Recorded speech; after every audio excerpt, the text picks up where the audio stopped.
7+1. Астанадағы Қалибек Қуанышбаев атындағы театрдың қойылымы туралы. Кенкизидің әйгілі көкек ұясының үстімен ұшу романының желісі бойынша қойылған спектакльдің бас кейіпкері Макмёрфи еркіндік сүйгіш, жаны нені қаласа, содан еш іркілмейтін көңілді жігіт. Оның жүрегінде мейірім мен әділеттілік ұялаған. Жындыханаға түскен Макмёрфи ондағы барлық билік бас медбибі мисс Ретчеттің уысында екен түсінеді. Ол жұртты отырса опақ, тұрса сопақ қылып ұстайтын әйел. Тіпті бас дәрігердің өзі мисс Ретчеттің айтқанынан шықпай, соның айтуымен жүреді. Мұндағы адамдар жеке дертіне шалдыққандар болып саналғанымен, оларды шетінен тегіс жынды санау қате екенін Макмёрфи білді.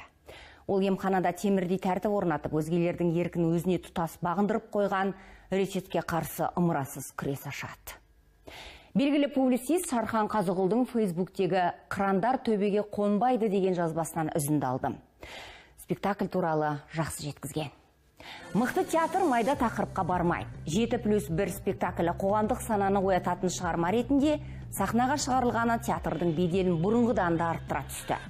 Театрдың адамгершілікке тәрбиелеумен қатар, енді қоғамдық ой қозғаушы, қоғамдық пікір қалыптастырушы функцияларына қарай қадам басқанына қуанбау мүмкін емес. Басты рөлді сомдаған Нұркен Өтеуіл премьер актер дәрежесіне көтерілген тұлға екенін тағы танытты. Персонаждың логикасына сай іс-қимыл үндестігіне қол жеткізе алған Нұркен актерға ең алдымен қажет мимика, сөз, қимыл, интонация, пластика, импровизация сияқты көптеген компоненттерді игерудің апогейіне жеткенін аңғару қиын емес. Партнерларына ерекше ықпал жасай білетін Нұркен режиссердің ойлау кеңістігіне айналдыру жөніндегі ең басты тапсырмасын орындап шыққанына көрермен орнынан тұрып қол соқты. Жалпы спектакльге тартылған актерлардың барлығы да өз кейіпкерлерінің ішкі дүниесіне толықтай еніп, толыққанды аша білгенін аузымызды толтырып айтқымыз келеді. Театрға респект. Бәрінен бұрын көрерменнің көңілінен шығуды ойлайтын труппа ешқашан биігінен төмендемейді. Иә, қырандар төбеге қонбайды. Өздеріңіз көтерген осы планкадан түспеңіздер деген. Көкек ұясының үстімен ұшу романын оққан Ақерке Бектас 7+1-ді барып көрді.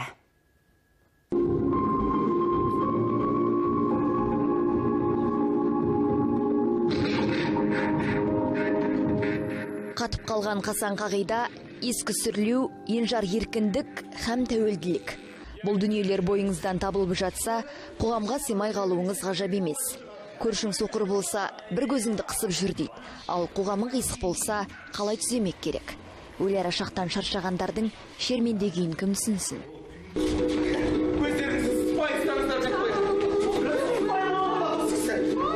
Бұл америкалық жазушы Кенкизидің көкек ұясының үстінен ұшу романы желісінде сахналанған қойылым. 7+1. Қазақ тіліне аударған Әлімбек Оразбеков. Жарты ғасыр бұрын жарық көрген шығарма дерсіз, алайда көрермен одан бүгінгі заманның келбетін табады. Өйткені біздің қоғам солай ғой, өзі ұқсамайтын адамдарды шығарып тастайды. Ұқсамайтын түсініксіз нәрсені лақтырып тастайды. Ол сондайдың әбден теперіш көрген адам. Образдардың барлығы сол қоғамға сыймай келген адамдар. Менің жасап жүрген образым енді ол өмірде өте жұмсақ адам. Ол ешкімге ұқсамайтын нәрселер жасайды, бірақ сол үшін ол таяқ жейді өмір бойы. Иә, тобырдан бас көтеріп шығып, ағысқа қарсы жүзем деген адам өмір бойы таяқ жейді. Тіпті сау басына сақина тілеп, жынды болуға тәуекел етеді. 7+1. Жындыханадағы жетеуге бір сау адам қосылса, немесе ол өмірге өзгеше көзқараспен қараса, не болмақ? Бас кейіпкер Макмёрфи сүрлеуді бұза ала ма? Отпен ойнап, опық жеп қалмай ма? Сендердің жиналыстарың үнемі осылай өтеді? Иә. Үнемі осылай.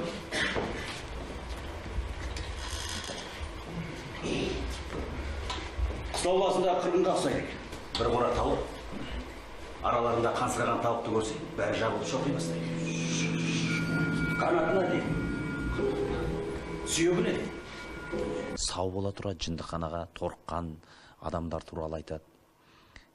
Кей кезде біз осындай жындылықты сау адамнан көріп жатамыз, тек қана жындыхананың ішінде емес, өмірде. Шын бақ деген не деп сұраған деген кезде еркіндік деп жауап берген.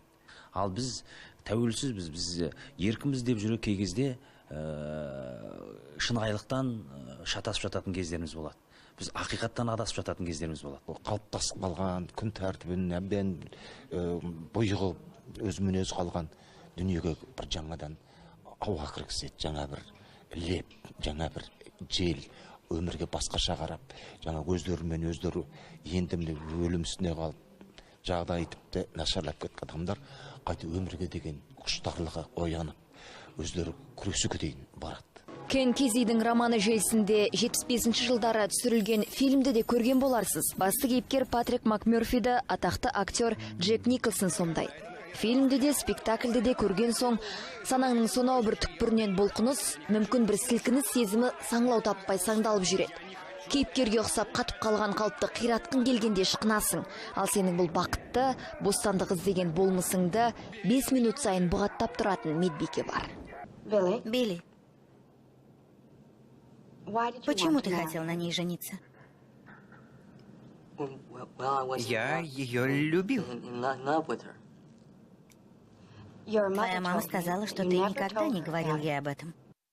Зачем вы давите на него? Почему бы нам не заняться чем-то другим? Смысл нашего собрания, мистер Чезвик, терапия. Жауап бер, Билли. Біз күтіп отырмыз.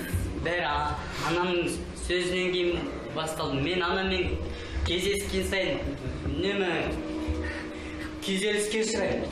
Siz neге Billy'ге тиісе бересіз? Siz neге оған қарсылық көрсетесіз? Siz оны неге қимайсыз? Мистер Чезвик! Басқа бір нәрсемен айналысармыз, мистер Чезвик! Бұл жиналысымыздың мақсаты емдеу топтық терапия. Мистер Чезвик, осыны жадыңызда мұстап түйіп алыңыз. Чезвик! Билли Бибиттің кейіпкері кез келген уақытта шығып кетуге болады оған. Қоғамға, өмірге, қазіргі. Бірақ ол шықпайды, өйткені оған сол жындыханада сол кейіпкерлермен ыңғайлы өмір сүрген. Өйткені түсінеді оны. Ал ол қоғамға шықса, оны ешкім түсінбейді, қабылдамайды. Қоғам кез келген нәрсені жұтып қояды. Өзгеше нәрсені, өзіне ұқсамайтын нәрсені жұтып қояды. Әйтпесе лақтырып тастайды. Қоғам солай, қазір де солай. Рас, бұл жүйе ішіңде, сыртыңда, айналаңда бар. Тіпті кез келген кейіпте төніп тұрады. Топтан шығармай, қақпайлап кіргізіп, қалыпқа салады. Қойылым идеясының кереметі де осы тұс. Дертіңді емдейді деген дәрігер әзәзіл ме дерсің? Қашанда жаңағы демократияға құштармыз, ойымызды ашық жеткізгіміз келеді, солай ғой. Бірақ ерікті болу қазіргі заманда, жалпы бұрынғы заманда болсын, әр кезеңде де ол ешқашан оңаймен келмеген. Еріктілік тек жаңа дарақылық, еркіндік деп сөйтіп қана қабылдап жатамыз, бірақ ол олай емес. Осылайша олар жетекке жүргізген жетеудің жанына 8-шіні қоспаққа жанталасты. Алайда Макмерфидің өр рухы жетеуді бұғаудан арашылап қалған жоқ. Өмірге өзгеше қарайтын ол өзінің батыл, бір беткей болмысын жоғалтып алды. Спектакльден өзгергін келмейтін өзіңді көресің. Өзгеру үшін өлуге бар өзгені көресің. Өзіңді мазалаған мәселемен бетпе-бет келесің. Сірә көрермен осыны қандай. Қошеметтен білінді. Ақерке Бектас, біздің уақыт.